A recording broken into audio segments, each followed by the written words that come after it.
गणेश जी महाराज, लक्ष्मी मैया की जय, सरस्वती मैया की जय। ओम नमः शिवाय। सुंदरकांड की बातों को एक शब्द बोले तो हनुमान साथ आ जाए, बस यही प्रार्थना। श्री हनुमत सखाचार क्षमा प्रार्थना। हाथ जोड़े विनती करूं, धरूं हृदय में ध्यान। शरणागत की लाज राख, हे पवन पुत्र हनुमान। परशनेऊ और सालासर, थारा पावन धाम। अनुपम छवि हनुमान की, दर्शन से कल्याण। हनुमत हनुमत मैं रटूं, हनुमत जीवन आधार। नित्य जो सुमिरन करे, हो जाए भव से पार। जय हो। चैत्र सुदीप पूनम को, उत्सव भारी होए। बाबा के दरबार से, खाली जाए न कोई। लाल लंगोटे वाले की, बालाजी लाल लंगोटे वाले की, लाल ध्वजा फहराए। सारे वेद पुराण भी तुमरा ही यश गाए। मंगल और शनिवार को, जो धृत सिंदूर चढ़ाए। संकट कटे मिटे सब पीरा, अंत अमर पद पाए। ध्वजा नारियल मोदक मेवा, जो कोई भोग लगाए। तेरी कृपा बनी रहे, मन चाहा वर पाए। संकट मोचन हनुमान का, धरे हमेशा ध्यान। भक्त पावे सदा, तेरी कृपा से मान। क्षमा प्रार्थना। हनुमत अंजनी माँ के लाडले अंजनी नंदन हनुमान, महावीर हनुमान, आपको प्रणाम प्रणाम प्रणाम। सुंदरकांड में उहाँ निशाचर रहे सशंका, जब ते जारी गयो कपिलंका। वहां लंका में जब से हनुमान जी लंका को जलाकर गए हैं, तब से राक्षस भयभीत रहने लगे। अपने अपने घरों में सब विचार करते हैं कि अब राक्षस कुल की रक्षा का कोई उपाय नहीं है। जिससे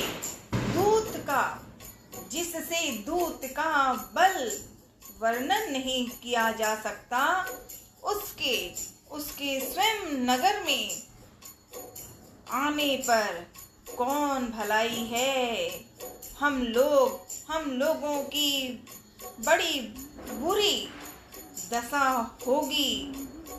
दूतियों से नगरवासियों के वचन सुनकर मंदोदरी बहुत ही व्याकुल हो गई। वह एकांत में हाथ जोड़कर पति रावण के चरणों में लगी और नीति रस में पगी हुई वाणी बोली, हे प्रियतम, श्री हरि से विरोध छोड़ दीजिए। मेरे कहने को अत्यंत ही हितकर जानकर हृदय में धारण कीजिए। जिनके दूत की करनी का विचार करते ही राक्षसों की स्त्रियों के गर्भ गिर जाते हैं। हे प्यारे स्वामी, यदि भला चाहते हैं तो अपने मंत्री को बुलाकर उसके साथ उनकी स्त्री को भेज दीजिए। सीता आपके कुल रूपी कमलों के वन को दुख देने वाली जाड़े की रात्रि के समान आई है।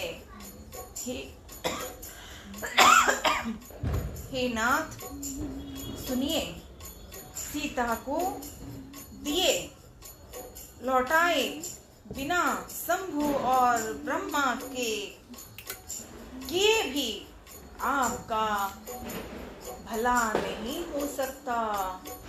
श्री राम जी के बाण सर्पों के समूह के समान है और राक्षसों के समूह मेढक के समान।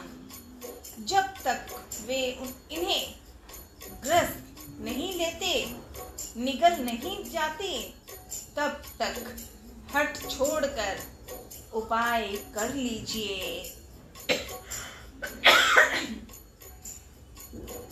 श्रवण सुनी सठता करी वाणी, श्रवण सुनी सठता ता करी वाणी।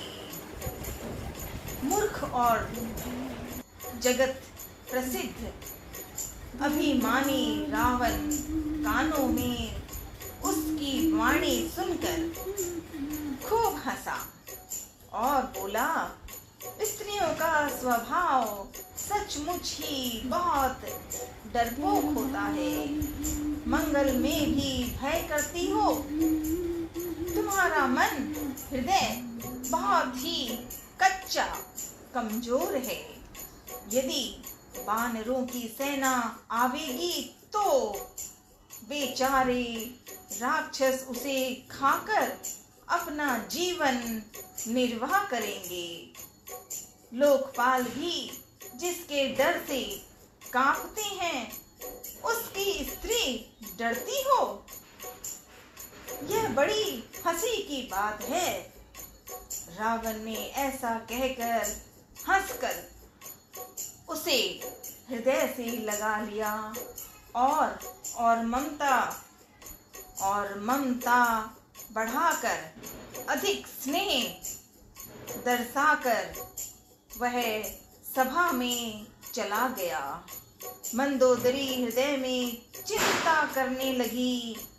जो ही वह सभा में जाकर बैठा, उसने ऐसी खबर पाई कि शत्रु की सारी सेना समुद्र के उस पार आ गई है। उसने मंत्रियों से पूछा कि उचित सलाह कहिए, अब क्या करना चाहिए। तब वे सब हंसे और बोले कि चुप किए रहिए। इसमें सलाह की कौन सी बात है। आपने देवताओं और राक्षसों को जीत लिया, तब तो कुछ श्रम ही नहीं हुआ। फिर मनुष्य और बानर किस गिनती के हैं।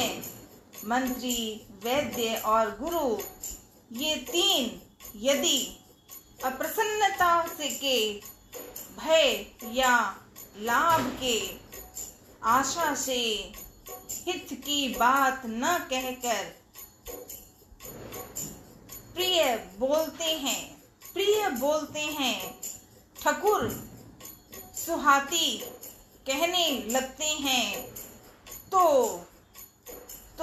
ज्ञान, तो राज्य, शरीर और धर्म, इन तीन का शीघ्र ही नाश हो जाता है। जय श्री राम, जय हनुमान, जय श्री राम, जय हनुमान। सोई रावण कहूँ बनी सहाई, सोई रावण कहूँ बनी सहाई। रावण के लिए भी वही सहायता संयोग आप बनी है। मंत्री उसे सुना सुना कर स्तुति करते हैं। इसी समय अवसर पाकर विभीषण जी, रावण के छोटे भाई विभीषण जी आए। उन्होंने बड़े भाई के चरणों में सिर नवाकर, फिर से सिर नवाकर अपने आसन पर बैठ गए और आज्ञा पाकर ये वचन बोले, हे कृपाल, जब आपने मुझसे बात राय पूछी ही है तो हे तात मैं अपनी बुद्धि के अनुसार आपके हित की बात कहता हूँ। जो मनुष्य अपना कल्याण सुंदर यश, सुबुद्धि, शुभ गति और नाना प्रकार के सुख चाहता हो वह ही स्वामी पर स्त्री के ललाट को चौथ के चंद्रमा की तरह त्याग लें। 14 भुवनों का यह भी स्वामी हो, वह भी जीवों से वैर करके ठहर नहीं सकता, नष्ट हो जाता है। जो मनुष्य गुणों का समुद्र और चतुर को उसे चाहे थोड़ा भी लोभ क्यों ना हो तो भी कोई भला नहीं करता, भला नहीं कहता। हे नाथ, काम, क्रोध, मद और लोभ, विभीषण कह रहे हैं, हे नाथ, काम, क्रोध, मद और लोभ ये सब नरक के रास्ते हैं। इन सब को छोड़कर श्री रामचंद्र जी को भजिए, जिन्हें संत सत्पुरुष भजते हैं।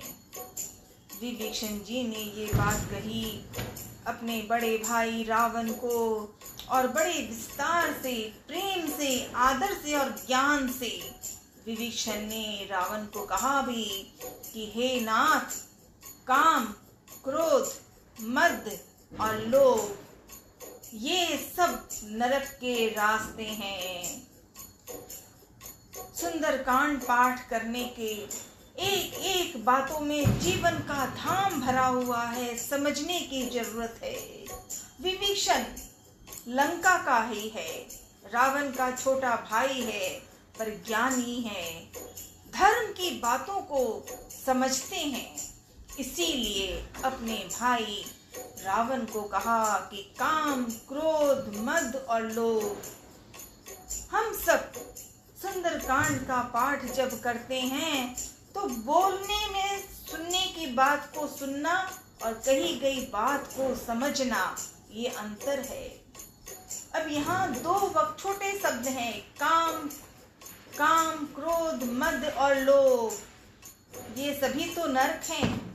जब हमसे गलती हो जाती है, हम प्रार्थना सही नहीं करते, हम रावण की तरह से, जैसे रावण ने, कहने को रावण बहुत बड़ा भोलेनाथ के पूजा में उसने सहायता मांगी थी और उन्हें मिला था, लेकिन रावण सही तो नहीं आ सका।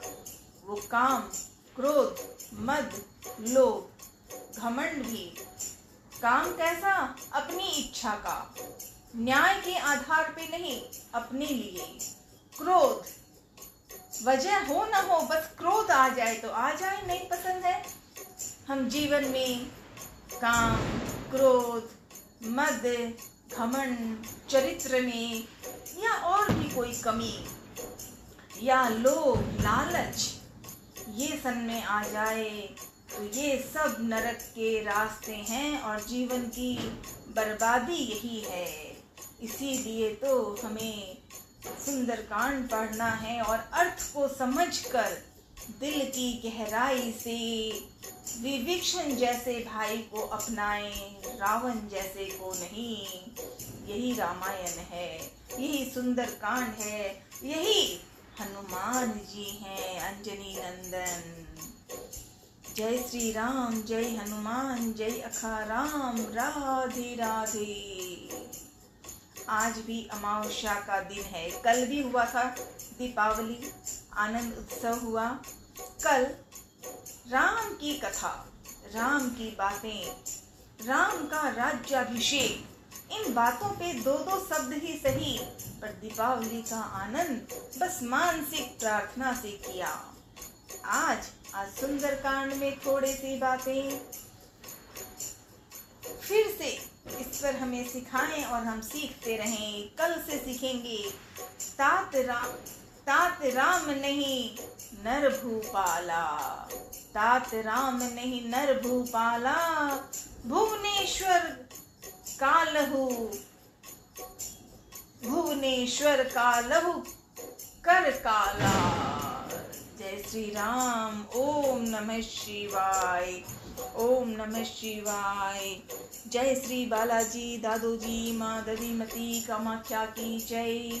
दीपावली की ढेरों बधाई। तुलसा मैया की जय जयकार। तुलसा मैया बार बार आपको नमन प्रणाम। हर हर महादेव।